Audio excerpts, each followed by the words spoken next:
About 2,000 tons of cocaine are produced every year. That's almost double the amount that was made a decade ago. And Colombia is at the heart of this boom. Satellite photos show that about 200,000 hectares of land were used for coca last year. That's 5 times more than there were at the height of Pablo Escobar's Medellin cartel. The global fallout is showing up everywhere, from the warehouses of Antwerp to coup plots in West Africa, bringing violence, corruption, and big profits. Bloomberg reporter Matthew Bristow traveled to Putumayo province in southern Colombia and visited an 8-hectare coca farm that sells about 40 kilograms of the drug a year. 1 kilo sells between $30,000 in the US to $160,000 in Australia. The farmers make about just over $600 for every kilogram that they produce.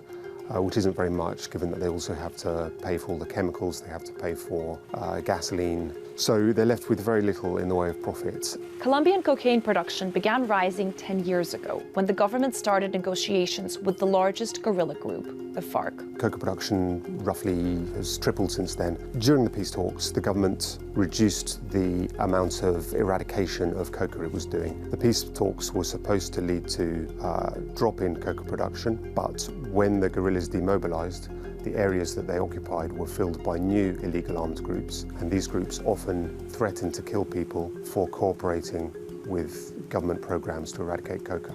Though farms are still being targeted, the new president, Gustavo Petro, proposed a different approach to the war on drugs. He says the war on drugs pursued by Bogota and Washington for decades has brought violence to Latin America while failing to stem death and addiction in the United States.